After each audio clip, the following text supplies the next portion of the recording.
আসসালামু আলাইকুম। আওয়ামী লীগ ফিরে আসতেছে। কেন বলতেছি ভাই?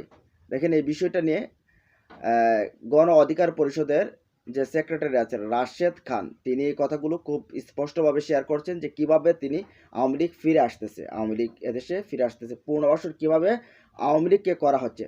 দেখেন জাতীয় পার্টি কিন্তু একই আওয়ামী লীগের কিন্তু সহযোগী, সহচর। তারা কিন্তু আওয়ামী লীগ যা করেছে সেটার কিন্তু বৈধতা দিয়েছিল জাতীয় পার্টি। এখন এই জাতীয় পার্টি আওয়ামী লীগকে ফেরানোর, আওয়ামী লীগকে পুনর্বাসনের দায়িত্ব নিয়েছে। তাদের বিরুদ্ধে তো কোনো সরকারের কোনো স্টেপ নেই। যেহেতু আওয়ামী লীগ চাচ্ছে যে এই পরিকল্পনা মন্ত্রী আব্দুল মান্নান, সাবির হোসেন চৌধুরী তাদেরকে দিয়ে চেয়েছিল যে ফিরে আসার, কিন্তু সেই কাজটা হয় নাই। এখন জাতীয় পার্টির উপর ভর করে তারা ফিরে আসতেছে। কিভাবে? দেখেন জাতীয় পার্টির ৩ জন নেতাকে সম্ভবত বা সিনিয়র নেতৃত্ববৃন্দকে সেখানে বহিষ্কার করা হচ্ছে। যে মুজিবুর হক চুন্নু যে সাধারণ সম্পাদক ছিলেন বা মহাসচিব ছিলেন তাকে সেখান থেকে সরিয়ে দেওয়া হয়েছে। তারপরে মশিউর রহমান আরেকজন কি নেতা জানি উচ্চ পদস্থ নেতা তাদেরকেও সরিয়ে দেওয়া হয়েছে। এখন এটাকে আসলেই কোনো সরিয়ে দেওয়ার কোনো আসলেই আসল নাকি কোনো একটা নাটক? এটাও নিয়ে কিন্তু অনেকেই প্রশ্ন তুলছে।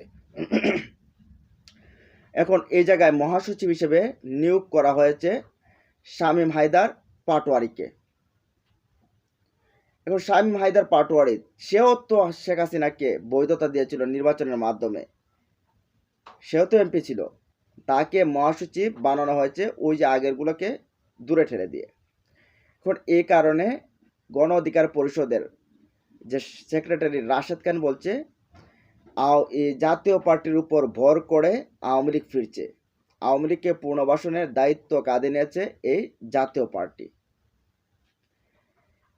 যে তিনি বলছেন এই যে পাটোয়ারি, শামীম পাটোয়ারি, সে পাটোয়ারি এখন শেখ হাসিনার যেহেতু আমলা কামলা যারা রয়েছে বা এমপি মন্ত্রী যারা রয়েছে তারা যেহেতু অনেকে জেলের ভিতরে আছেন, সেই জেলে থাকার কথা এই পাটোয়ারিরও। কারণ শেখ হাসিনার ৩টি নির্বাচনে এই পাটোয়ারিরা বৈধতা দিয়েছিল। এই পাটোয়ারিরা শেখ হাসিনাকে স্বৈরাচার হতে সহযোগিতা করেছিল। এটা রাশেদ খানের ভাষা। তিনি বলছেন যে এভাবেই আড়ালে আবডালে আওয়ামী লীগকে পুনর্বাসন করে যাচ্ছে বিভিন্নভাবে। যেহেতু সরকারের ভেতরেও অনেক উপদেষ্টারা আছেন জাতীয় পার্টির ভক্ত, আবার আওয়ামী লীগের ভক্ত এখনও আছেন তারা। এখন তারা যেহেতু সাবেক পরিকল্পনা মন্ত্রী আব্দুল মান্নান সম্ভবত, তারপরে সাবির হোসেন চৌধুরীকে দিয়ে যখন তারা এই কাজ হয় নাই, তখন দেখছে যে কোনো না কোনোভাবে তো আনতে হবে। সেই কাজটা এখন জাতীয় পার্টিকে দিয়ে করাচ্ছে। কারণ তারাও চায় না যে জাতীয় পার্টিকে গ্রেফতার হোক। এ বিষয় নিয়ে কেউ এ পর্যন্ত বলে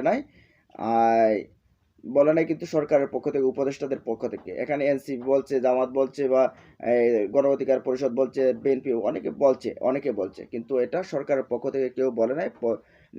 এই পর্যন্ত বলে নাই কেউ যে শেখ হাসিনা যে স্বৈরাচার হয়েছে সেই স্বৈরাচারের সঙ্গী যে এই জাতীয় পার্টি তাদেরকেও ব্যান করা হোক, তাদেরকেও আইনের আওতাও আনা হোক। এগুলো কিন্তু সরকারের যারা উপদেষ্টা মণ্ডলীর রয়েছে সেখান থেকে কেউ কিছু এখনো পর্যন্ত বলেনি। তো তারপর দেখছেন যে আওয়ামী লীগ নিষিদ্ধের বেলায় জিএম কাদের বলছে না এটা আমরা মানি না, এটা করা যাবে না। তারপরে প্রতীক নিবন্ধন স্থগিতের ব্যাপারে তাদের এটা মানে না। তারপরে শেখ হাসিনার বিচার, এগুলো তো তারা সায় নেই। এগুলো কোনো কিছুতেই তাদের সায় নেই। শেখ হাসিনার বিচারক এটা তো সায় নেই। তো এখন এতগুলোতে যখন সায় নেই, তাকেও তো শেখ হাসিনার মন্ত্রীরা পলক, তারপরে আমরা আনিসুল হক, আরও যারা দেখলাম কামরুল, তারা যেখানে আছে সেখানে রাখা উচিত ছিল, কিন্তু রাখে নাই। যে কোনো না কোনোভাবে সেখান থেকে আবার ওই যে উত্তরের থেকেও কিছু নির্দেশনা হয়তো বড় হয়েছে, যার কারণে তাদেরকে পুনর্বাসনের জন্য চেষ্টা চলছে।